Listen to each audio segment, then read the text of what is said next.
आज मैं जिस विषय पर चर्चा करने जा रहा हूं वो बहुत महत्वपूर्ण है, रहस्यमयी है और महत्वपूर्ण के साथ साथ आपके जीवन, आपकी मृत्यु से संबंधित। एक जीव का जन्म होता है, उसकी मृत्यु होती है। अब मृत्यु के बाद आत्मा जाती कहां है? क्या होता है उस आत्मा के साथ? जिस परमात्मा ने सारे लोग बना के रखे हुए हैं, आप जहां रहते हैं उसे मृत्यु लोक कहते हैं। जहां परमात्मा रहता है या देवता रहते हैं उसे देवलोक कहा जाता है। जहां ब्रह्मा रहते हैं ब्रह्मलोक कहते हैं। विष्णु जहां रहते हैं उसे विष्णु लोक कहते हैं। जहां शिव रहते हैं उसे शिवलोक कहते हैं। उसी तरह से जहां हमारे पितृ मतलब पूर्वजों की आत्माएं रहती हैं उसे पितृलोक कहते हैं।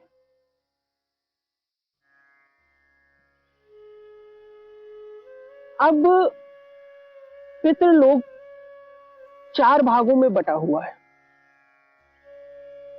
पितृलोक के 4 रक्षक कह लीजिए, 4 वहां के पितृ कह लीजिए या 4 पितरों के देवता कह लीजिए। तो मृत्यु के बाद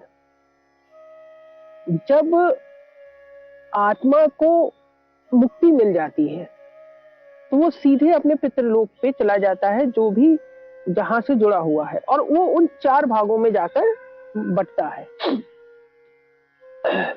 पितृलोक में जाने के बाद उसकी दूसरी प्रक्रिया शुरू होती है कि वो अगला जन्म कहाँ लेगा। एक लंबी प्रक्रिया। और जब तक मरने के बाद आत्मा पितृलोक तक नहीं पहुंचती तब तक वो प्रेत योनि में घूमते हैं, अपनी मुक्ति के लिए प्रयासरत रहते हैं। और अगर पितरों को या आत्माओं को जो जिनकी मृत्यु हुई है, अगर उनको वो प्रोसेस ना मिले जो हमारे सनातन में बताया गया है तो उनको बड़ी लंबी यात्रा करनी पड़ती है। कभी कभी हजारों वर्षों तक भी उनकी आत्माएं यूं ही भटकती रहती है।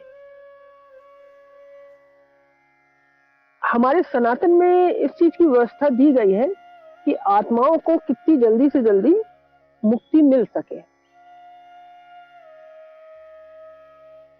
जैसे कि हमारे यहाँ बताया गया है कि मृत्यु के बाद 13 दिन का समय दिया जाता है कि 13वें दिन 13वीं होती है। तो इन 10 दिनों में आत्मा अपने परिजनों के पास घूमती रहती है। उनके पिंड बनाए जाते हैं, चौराहों पर रखे जाते हैं और पूजन होता है, जल दिया जाता है कि वो मुक्ति पाए और मुक्ति पाके अपने अपने लोक पे चले जाएं, जिसे हम पितृलोक कहते हैं। और एक बार पितृलोक में पहुंचने के बाद मान लिया जाता है कि वो मुक्त हो गई और मुक्त हो जाती है।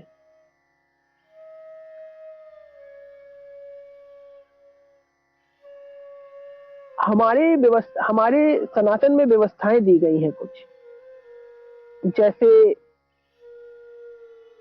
हम लोगों को ये 13-14 दिन पितृपक्ष के मिलते हैं। उसमें जो भी उनके किसी भी इंसान के, किसी भी परिवार के यहाँ की कोई भी मृत्यु हुई हो, लोग जाते हैं, पितृ पूजन कराते हैं और उनकी मुक्ति की कामना करते हैं। या फिर वो लोग गया जी चले जाते हैं या बद्रीनाथ जाते हैं, वहां पितृ पूजन का विधान बताया गया है।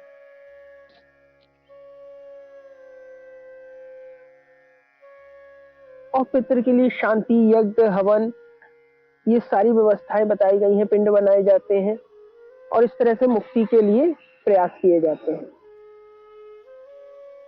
जिससे आपके पूर्वजों को भटकना ना पड़े और उनको जल्दी से जल्दी मुक्ति मिल जाए।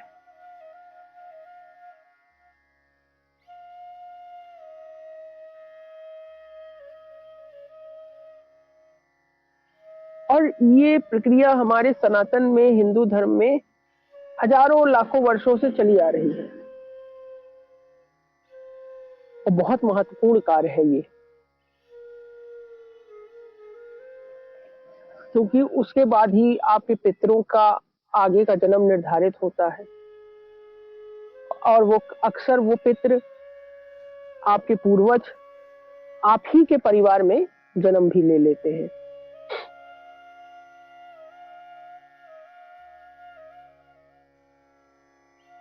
इसलिए ये इतना महत्वपूर्ण है।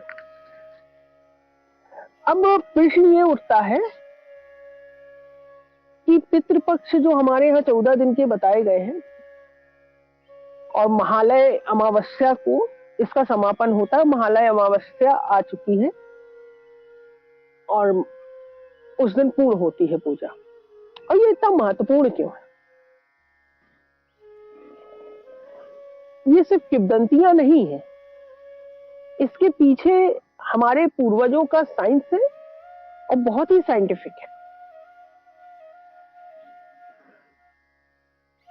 क्योंकि इस समय पृथ्वी और सूर्य दोनों की दिशा इन 14 दिनों में दक्षिणी ध्रुव की तरफ होता है। तब दक्षिणी ध्रुव की तरफ जब पृथ्वी और सूर्य दोनों होते हैं, उस समय वो आयाम खुलता है, वो डायमेंशन खुल जाता है और जहां से हमारे पितरों का हमारे प्रति जुड़ाव बढ़ जाता है। और इस समय ही सबसे ज्यादा सहज होता है कि हमारे पूर्वजों की आत्मा जो कि इस समय इस संसार में भटक रही है, कोई प्रेत योनि में है, कोई राक्षस योनि अर्थात ब्रह्म राक्षस हो जाना, ठीक है, इन सब योनियों में है, वो जाके मुक्ति पाए और पितृ लोक की तरफ अपना प्रस्थान कर जाए।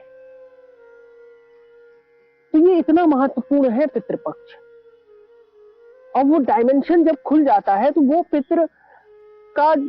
पितरों का और आत्माओं का एक्सेस खुल जाता है। वो लोग बहुत इजी वे में एक दूसरे के साथ संपर्क में चले जाते हैं और वो नए जन्म को पाने के लिए एक कदम आगे बढ़ चुके होते हैं। इसलिए पितृ पूजन बहुत आवश्यक है। तो मैं तो संपूर्ण मनुष्य जाति से यही हमारी प्रार्थना रहती है कि वो पितृ पूजन अपने यहाँ जरूर करवाएं। अच्छा, ऐसा नहीं है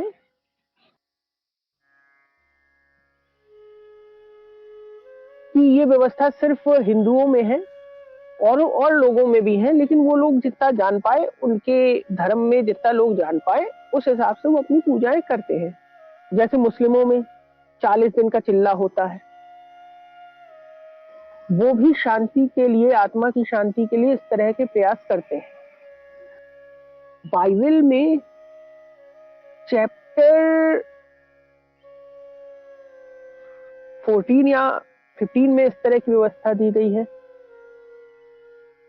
जिसके विषय में आप पढ़ सकते हैं। तो ये व्यवस्था सबके साथ है, सारे धर्मों में अलग अलग तरीके से बताया गया है।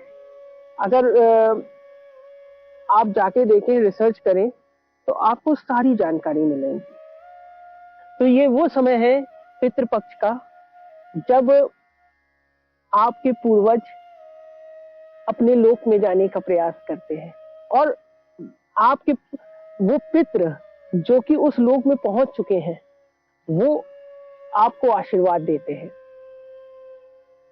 इसलिए ये जल देने का विधान बताया गया है कि वो निकल रहे हैं। जैसे कोई जाता है तो रास्ते में उसके लिए पानी की व्यवस्था कर दी जाए, कुछ भोजन की व्यवस्था, तो जो पिंड है उनके लिए भोजन दे दिया जाता है, जल दे दिया जाता है, जिससे उनको मुक्ति मिल सके। बहुत महत्वपूर्ण विषय है ये। और हम लोगों के यहाँ पे, क्योंकि मैं सनातन व्यवस्था से हूँ, हम लोग अपनी गुरु परंपरा से हैं, बहुत सारे रहस्य खोलने की अनुमति हम लोगों को नहीं होती, लेकिन मैंने गुरु आज्ञा से कुछ रहस्य आपके सामने खोले हैं। ये प्रक्रिया होती कैसे है क्योंकि ये सारी परंपरागत ये सब बातें हैं जो कि गुरु शिष्य परंपरा से निकलती है, एक दूसरे को बताई जाती हैं। और हम लोग तो हिमालय में इस तरह, मतलब हम लोग का तो इस तरह का रिसर्च जीवन में चलता ही रहता है, लेकिन ये है कि जन सामान्य को उतना ही बताना उचित रहता है हम लोगों का जितना वो समझ सके। क्योंकि अक्सर लोग इन पितृपक्षों का दुरुपयोग भी कर सकते हैं, उसके अलग अलग नियम बताए गए हैं, तो इसलिए ज्यादा बताने की आज्ञा नहीं होती हम लोगों को। लेकिन अगर आप अपने जीवन में एक सुखमय जीवन चाहते हैं, एक सुखमय भविष्य चाहते हैं, चाहे वो अपनी आर्थिक स्थिति में हो, चाहे वो आपकी आध्यात्मिक स्थिति में हो, तो उसके लिए सबसे महत्वपूर्ण होता है आपके पितृ।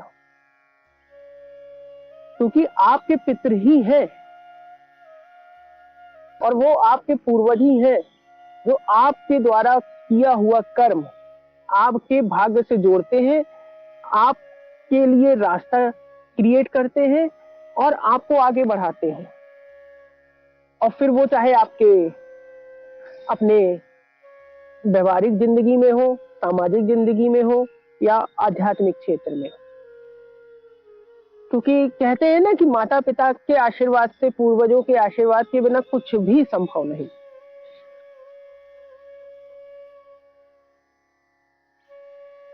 इसीलिए चाहे आप किसी भी धर्म के हो, किसी भी, अपने पूर्वजों का सम्मान करें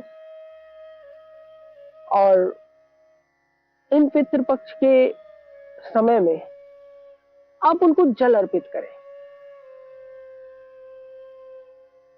पंचांगों में दिया रहता है, 14 दिन होते हैं, 15 दिन। महालय अमावस्या कल ही है और इस पावन दिन पर इसका समापन होता है, क्योंकि पृथ्वी और सूर्य अपने आयामों से हटने लगते हैं और वो डायमेंशन बंद होने लगता है। और अमावस्या के बाद ये प्रक्रिया रुक जाती है और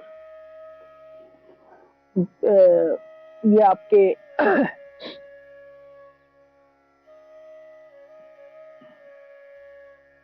पितृलोक का रास्ता, या कह दीजिए वो डायमेंशन बंद हो जाता है।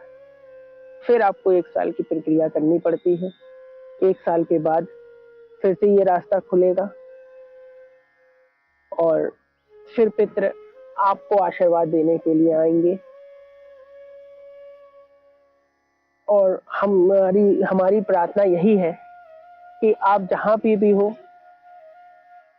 अपने आपके पूर्वज, आपके पितृ आपको ढेर सारा आशीर्वाद दें आपके जीवन के लिए, और आप भी उनके लिए प्रार्थना करें, उनको जल अर्पण करें। इसी प्रार्थना के साथ जय श्री हरि।